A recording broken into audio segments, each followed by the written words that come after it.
range of sounds for hi-hats. We may go for a lower and longer sound. All you have to do is to design it here. It builds. Yeah. Nice.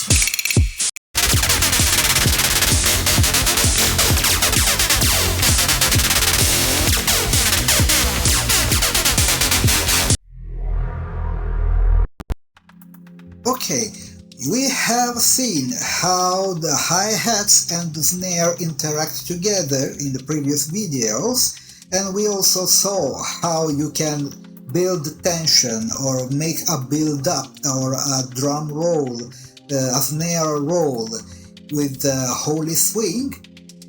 Now we are going to see a feature that I have added recently. These kind of patches are still surprising me. With the oscillator number 3, which is here, it is turned off, now I turned it on. You will create randomic rhythm, polyrhythms, and also there is a surprise for the end where this simple percussive tool will become actually something else that will drive your performance even further. So let's go and see. Let's go from the kick, from the pulse grinder and the hi-hats and the snare in here, and then we are going to add the oscillator 3. Are you ready? Let's go.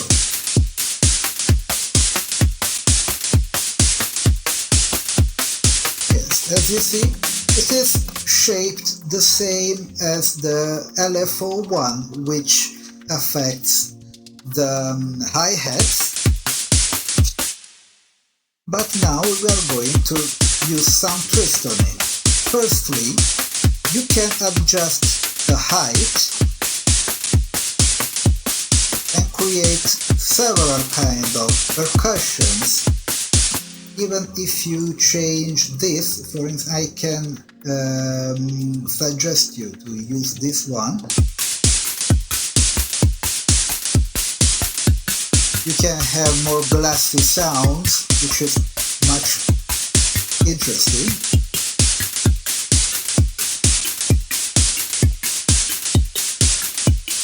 Okay, let's lower the levels of the hi-hats. Let's give priority to this one. Let's make a more interesting rhythm for the hi-hats.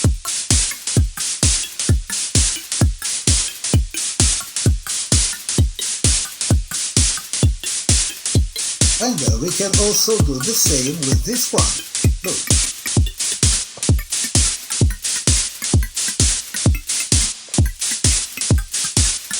With this dot in here, you can adjust where the loop is going to begin, so it will start when this white dot is, and it will create every time different rhythm configurations. And this is the way to create polyrhythms, because it will, those two are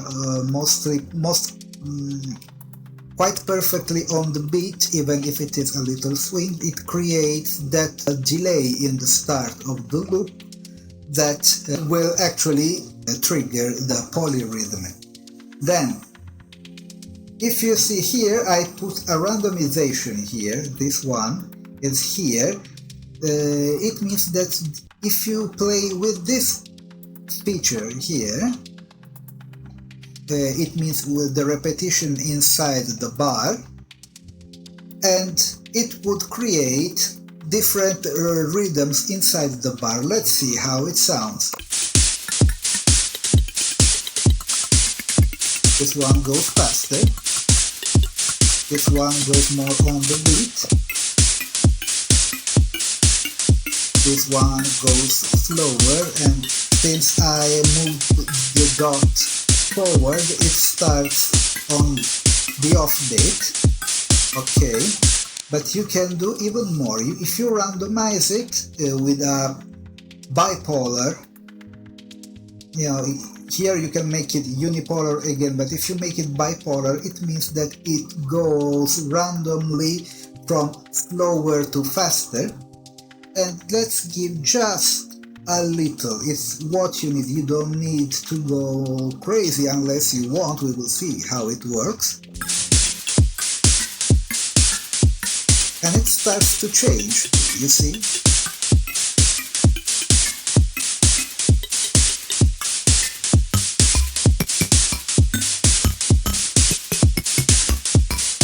Interesting sound.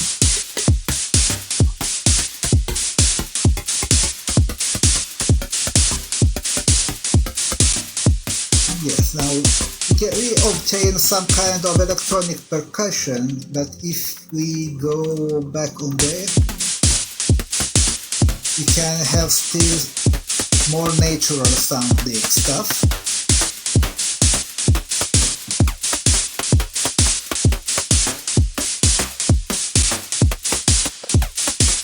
We can go on a faster beat.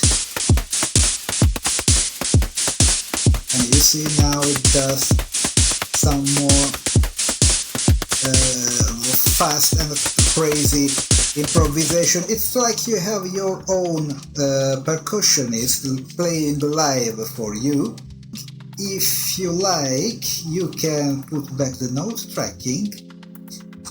And let's see how now it follows the key as you play them.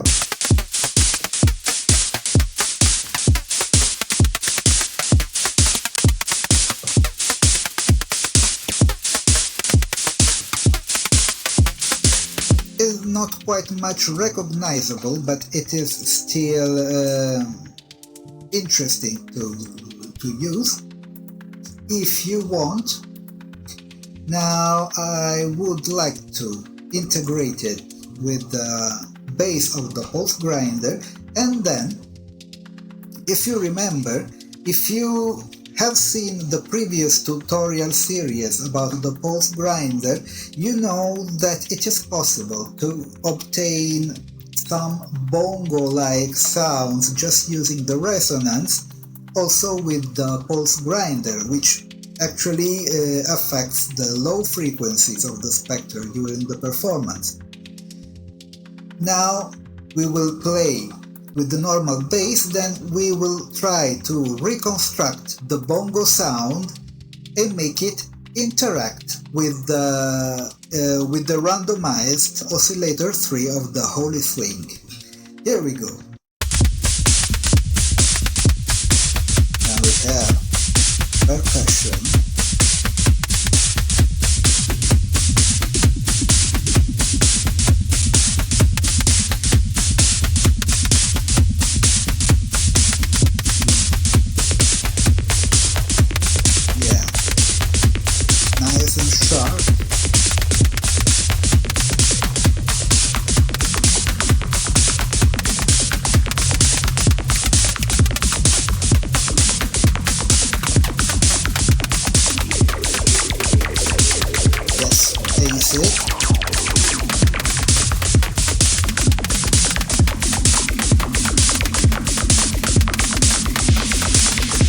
Let's build tension.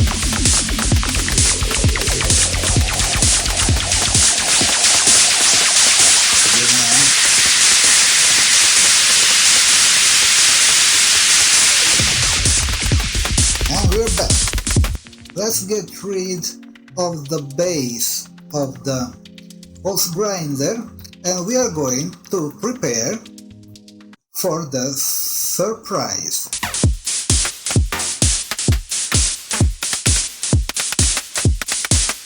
So I will let you hear some more improvisation from the machine. So I also added some little randomization here on the sync. It varies the frequency of the sound as well.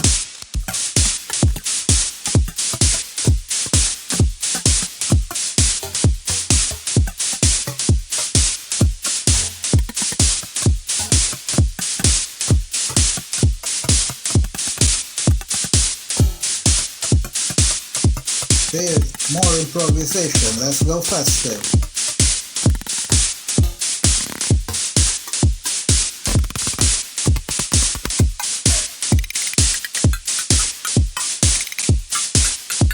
Now we have been using this oscillator 3 without effect. Let's enter into the effects and we will gain more volume because it will enter here with the compressor and the reverb, and it will be also affected by the delay whenever I turn this knob or whenever we activate the macro. So let's go and see what happens now. I turn it off and I will turn it on again with the effects.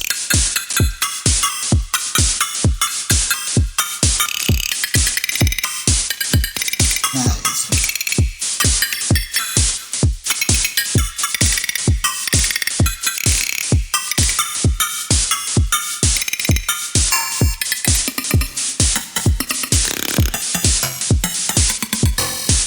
Let's build.